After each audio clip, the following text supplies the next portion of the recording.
안녕하세요. 햇살입니다. 여러분 모두 다 사랑합니다. 감사합니다. 여러분은 세상의 주인입니다. 오늘은 동물성 단백질이야말로 최악의 발암물질이라는 제목을 가지고 여러분들하고 함께 합니다. 충격적인 영양 조사 리포트 차이나 연구 들어보신 적이 있는지 모르겠습니다. 메커본 보고서에 이어 충격적인 영양조사 리포트가 공개되었습니다. 바로 차이나 연구입니다. 1983년 미국과 중국, 영국이 공동으로 실시한 국제적 건강조사 보고이지요. 차이나 프로젝트라고 명명된 그 연구에 미국 코넬 대학을 비롯해 영국의 옥스퍼드 대학, 중국 위생부, 중국 의료과학연구원 등 많은 연구 기관이 함께 참여를 했습니다. 메커본 보고서 이후 처음으로 시행된 대규모 영양과 건강조사로 약 10년간 지속되었습니다. 뉴욕타임즈가 격찬한 이 연구에서도 영양과 질병의 상관관계에 관한 충격적인 사실이 잇따라 밝혀졌습니다. 예를 들어 미국 남성의 심장마비 사망률은 중국 남성의 17배에 달한다고 합니다. 경악할 만한 차이지요. 메커본 보고서가 지적한 문명국의 잘못된 식사가 원흉이었습니다. 가장 큰 원인은 육식입니다. 설탕과 지방, 이러한 식사도 심장 발작을 유발합니다. 미국 여성의 유방암 사망률은 중국 여성의 5배였습니다. 또한 말할 것도 없고 오식이 원인입니다. 후진국이라고 얕보았던 중국의 전통 식사 훨씬 건강하다는 사실이 증명된 것입니다. 동물성 단백질 20%로 암 11배가 증가한다고 합니다. 이 연구를 진두지휘한 코넬 대학의 영양학 박사 콜린 캠벨 교수는 동물성 단백질이 사상 최악의 발암물질이라는 사실을 밝혀냅니다. 박사 자신이 처음에는 도저히 믿을 수가 없다고 수레할 정도로 충격적인 결과였습니다. 쥐를 이용한 동물 실험에서 총 섭취 열량 중 단백질 비율을 10%에서 20%로 늘렸을 뿐인데 암이 11배로 급증했습니다. 강력한 발암물질로 알려진 아플라톡신, 땅콩독, 농작물에 생기는 누룩곰팡이 일종의 산출하는 발암물질을 투여하는 쥐에게서 총 섭취 열량 중 단백질 비율은 5%로 제한한 먹이를 먹였더니 암 발병률은 그대로였습니다. 그러나 단백질 비율 29%로 올리자 암은 무려 20배로 증대했습니다. 여기에 이용된 동물성 단백질은 우유 카제인이었습니다. 캠벨 교수 꾸준히 단백질의 위험성을 밝혔습니다. 20%의 단백질을 섭취한 쥐들은 실험에 종료될 때 이미 간암으로 죽었거나 죽어가고 있었습니다. 5% 단백질을 섭취한 쥐는 모두 털이 윤기가 흐르고 활발하게 움직였습니다. 100대 0이라는 수치입니다. 이런 연구에서 절대 나올 수 없는 수치입니다. 식물성 단백질, 보리, 글루텐을 섭취하게 하여 비교 실험을 했더니 발암률이 8분의 1 수준으로 감소했습니다. 동물성 단백질의 발암성은 식물성 단백질의 8배나 많았다는 것입니다.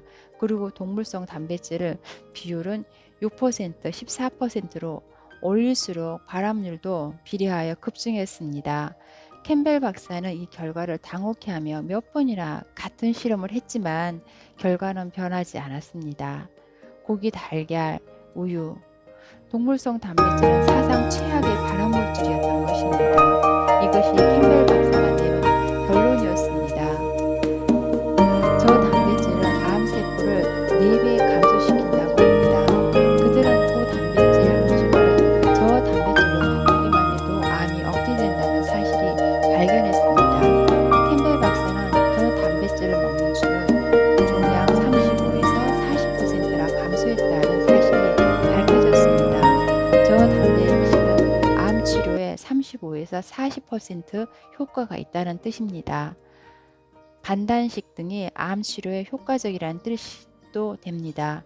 이와 반대로 저단백식에서 고단백식으로 바꾼 쥐는 다시 종양이 커지기 시작했다고 합니다. 이 점에서 캠벨 박사는 이렇게 결론을 내렸습니다. 영양 섭취 방식을 조절하면 암의 진행을 지속시키거나 중단시킬 수 있다. 다시 말해 저단백질을 하면 암의 진행을 중단시킬 수 있다는 말입니다. 각종 단식요법은 저단백질을 원칙으로 합니다. 특히 동물성 단백질은 금물이죠. 이것이 캠벨 박사의 실험으로 입증되었습니다. 동물성 단백질 음식은 우유 신화의 붕괴입니다. 캠벨 박사는 우유 카제인이 투여된 주는 간압이 급속도로 진행됩니다라며 우유 이용성을 말합니다.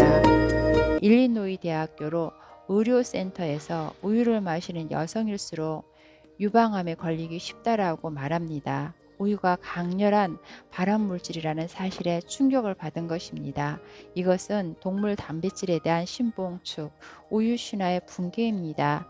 차이나 연구에도 미국인이 총 섭취 칼로리 15에서 16%는 단백질이고 그중 80%가 동물성 단백질인 반면 중국인은 9에서 10%가 단백질이고 동물성 단백질은 10%, 10분의 1에 지나지 않는다는 사실이 밝혀졌습니다. 일본에서도 고기, 우유, 달걀 등은 동물성 단백질에 대한 신앙에 가까운 믿음이 전해집니다. 19세기 후반 이로 포인트에 가짜 영양학으로 세뇌당해왔기 때문입니다. 여기까지 읽어도 믿을 수 없어 혼란스러워하는 사람도 있을 것입니다. 그만큼 통제된 의식을 바꾸기란 힘든 법이죠. 이 시험 결과 먼저 가장 당황한 것은 캠벨 박사 자신입니다.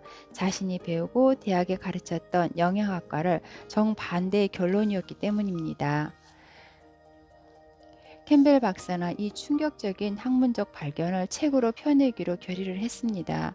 그러나 프로젝트에 참여했던 동료 학자들은 사회적 여파를 두려워한 나머지 모두 협조를 거부했습니다. 의학을 공부하는 그들 아들만이 공동 집필자로 이름을 올렸습니다. 진실을 발표하는 것은 설령 학자라 해도 얼마나 큰 용기가 필요할지 알 수 있습니다. 그에 져서 무엇을 먹을 건가?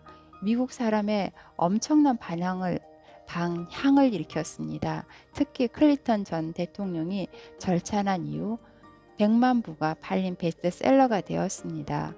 무엇을 먹지 말아야 하는가? 무엇을 먹으면 좋을까? 넘쳐나는 정보에 골치가 아픕니다. 먼저 매끄분 보고서와 차이나 연구를 교과에서 로 삼아야 합니다. 지금까지 연구를 뒤집어 엎는 반론은 전혀 나오지 않습니다. 오늘도 여러분들 건강하시고 여러분 모두 다 행복하시길 원합니다. 감사합니다. 햇살이었습니다.